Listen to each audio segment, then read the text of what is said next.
आयुरा. अरे हो हो, कळलं मला तुला लागलं ते. पण एवढा दंग होऊन वहिनीला बघत होतास, कधीचा मागे येऊन उभा आहे मी, लक्षच नाही तुझा. म्हणून म्हटलं जागं करू स्वप्नातून. दिवा स्वप्न बघतोय ते. प्रशांत आयुषचा मित्र होता. एकाच फील्डमध्ये दोघं काम करत होते. त्याला माहीत होतं सगळं. आयुषने सांगितलं होतं. म्हणूनच सुगंधाला वहिनी म्हणाला तो. दिवा स्वप्न नाही रे, जरा विचार करत होतो. बोलते मोकळेपणे, पण हवं तसं नाही बोलत, आयुषने सांगितलं. इथून पुढे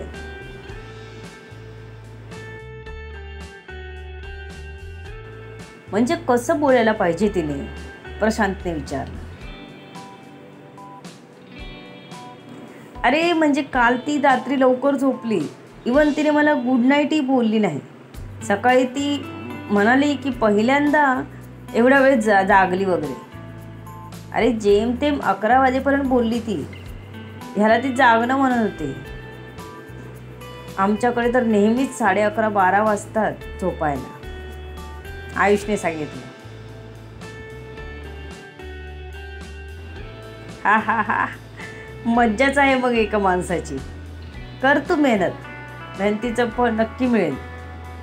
आणि गुड नाईट पण बोलेल ती. प्रशांत पण मोठ्याने हसला. अरे काय, मी मजाक थोडी ना करतोय एवढं हसायला याला. आयुषला राग आला त्याचा.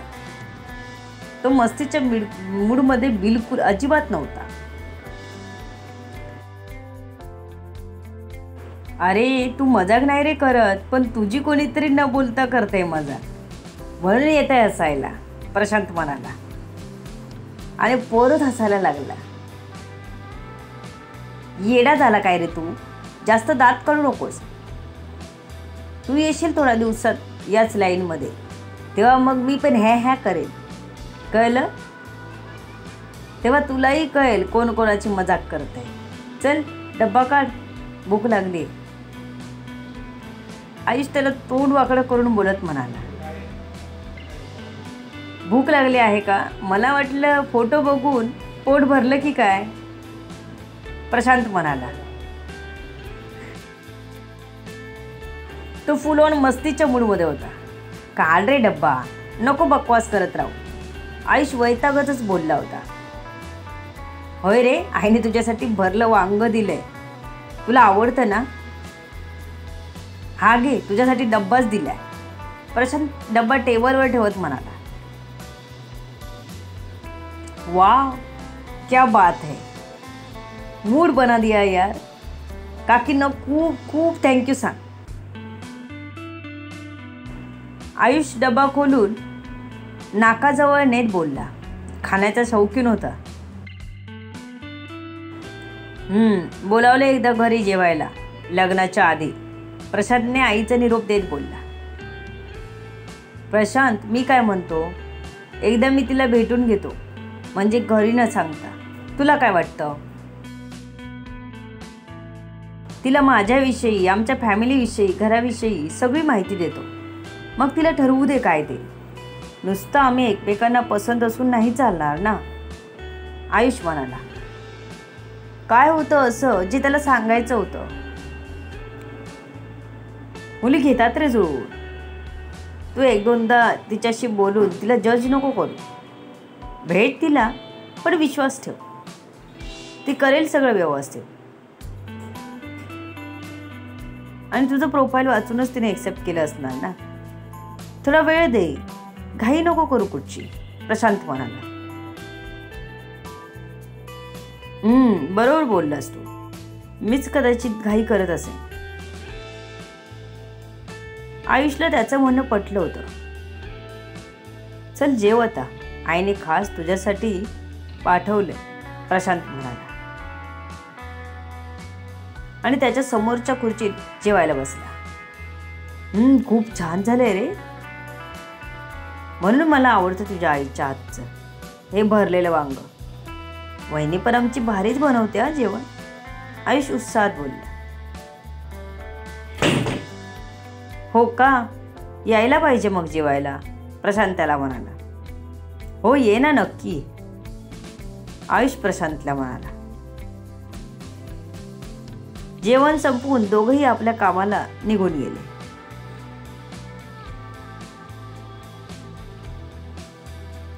सुगंधा कामाला आल्यापासून विचलित होती. काय चाललंय हेच कळत नव्हतं. आतून वाटत होतं आपण त्याला मेसेज करावा का, पण उगाच गैरसमज नको व्हायला. जास्तच फॉरवर्ड आहे असं वाटू शकतं. नकोच मेसेज करायला. तिने घेतलेला मोबाईल परत ठेवला आपल्या टेबलवर आणि लंचला बसली.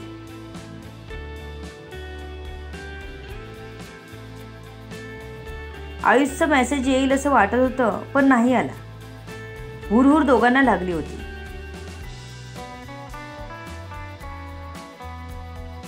शेवटी तिच्या मेसेजची वाट बघून आयुषच स्वतः दुपारी 3 वाजता मोबाईल काढतो आणि सुगंधाला मेसेज करतो. हाय, आनंद आणि दुःख ठेवत असतो. आयुषने विचारलं. खरं तर चुगलीच करत असतो आम्ही त्यांची तुमची, कारण लंच टाइमला आवडले नव्हते तुम्हाला. सुगंधा त्याच्या मेसेजची वाटच बघत होती. माझी एक तिला बरं वाटलं. तिने लगेच रिप्लाय दिला. हाय, मी जेवली. तू जेवलास का? सुगंधानेही त्याला विचारलं, जे तिला कधीपासून विचारायचं होतं. हो, जेवलो 1 वाजता. मला एक बोलायचं होतं. आयुषने विचारलं. हां, बोल ना. विचारायचं काय त्यात? सुगंधा म्हणाली. उद्या भेटशील? घरी सांगू नको. कोणाला न सांगताच मीही येईन. मला तुझ्याशी बोलायचं आहे. आयुषने तिला विचारलं आणि सांगितलंही. त्याच्या अशा प्रश्नांची अपेक्षाच नव्हती. वेट, सुगंधाला प्रश्न पडला, नेमकं काय उत्तर देऊ? घरी न सांगता जाणं शक्यच नव्हतं तिला. समीर दादा किती सांभाळतो तिला माहीत होतं. 5 मिनिटं लेट झालं तरी त्याचा जीव वर खाली होतो. तिने समीर दादाला फोन लावला. दादा, कामात आहेस? थोडं बोलायचं होतं, सुगंधाने सांगितलं. हा, बोल पटकन. काय ते?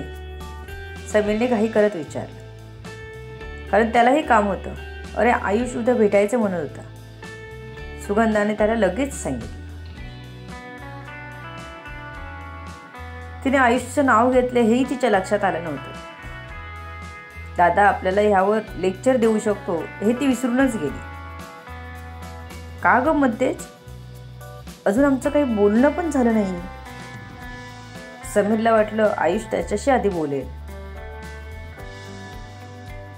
ऐक ना दादा, तो म्हणत होता की घरी नको सांगू म्हणून. त्याला काहीतरी बोलायचं आहे, पण मला बरं नाही वाटलं घरी न सांगता जायचं, म्हणून मग मी तुला कॉल केला. काय करू? सुगंधाने आयुषचं काय म्हणणं आहे तेच आपल्या दादाला सांगितलं. बरं, जा भेटायला, पण कुठे जाशील भेटायला ते मला सांगा. समीरने तिला सांगितलं. त्याला कोणावरच भरोसा नव्हता.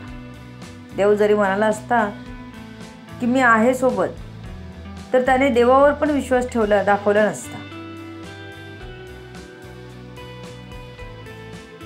मी पण लांबून बघतो म्हणाला असता. हां दादा. सुगंधा लगेच तयार झाली. तिने लगेच आयुषला रिप्लाय दिला. चालेल, मी येईन, पण कुठे भेटायचं? सुगंधाने विचारलं. काय ग, वेळ लावलास? दादाला नाही सांगितलंस? आयुषने विचारलं. कारण कोणाला न सांगण्याबद्दल सांगितलं होतं त्याने तिला.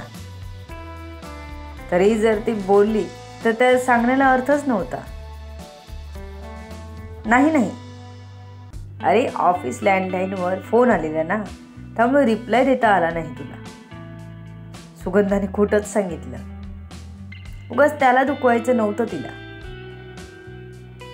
ओके, तुझ्या कामाच्या इथेच भेटू आपण. तुझा लंच टाईम काय आहे सांग, तिथल्याच एका हॉटेलमध्ये जाऊ. मी बाईकने येईन तिथे. ॲड्रेस सेंड कर, आयुषने सांगितलं.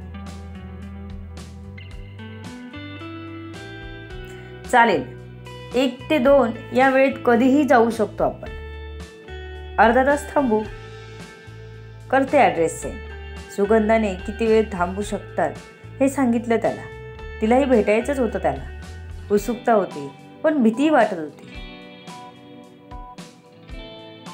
ते ॲड्रेस सेंड करून मनात विचार करते काय बोलायचं असेल त्याला. तिने समीरला मेसेज केला, कामाच्या जवळच भेटायला येणार आहे आयुष असा, आणि ती आपल्या कामाला लागली. ओके, एक काम कर, डब्बा घेऊनच खाली येऊ द्या, एकत्रच लंच करू, चालेल ना? आयुषने विचारला. हो चालेल. तिला पण बरंच झालं, जेवून लगेच खाली उतरायचा कंटाळा आला असता.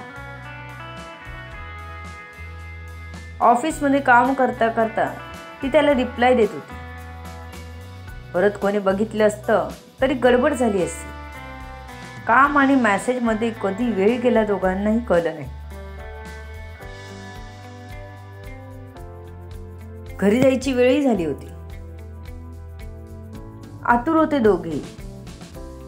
भेटतील का दोघं, की पुढे जाण्याआधीच काही संकट तर वाट नाही ना बघत त्यांची.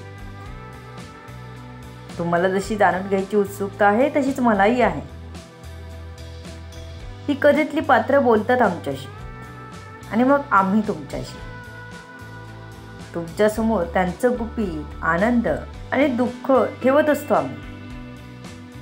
खरं तर चुगलीच करत असतो आम्ही त्यांची तुमच्याकडे. बघा, आवडते का तुम्हाला? अरेंज केलेल्या मॅरेजची कशी जाते गाडी पुढे?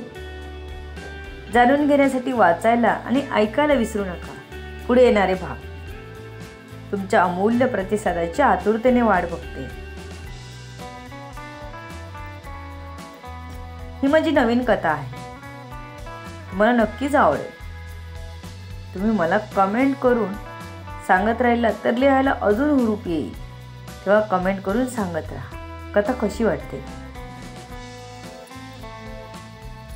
लेखिका शब्दवेदी उर्फ संतोषी गजानन राणे, पाताळे. धन्यवाद.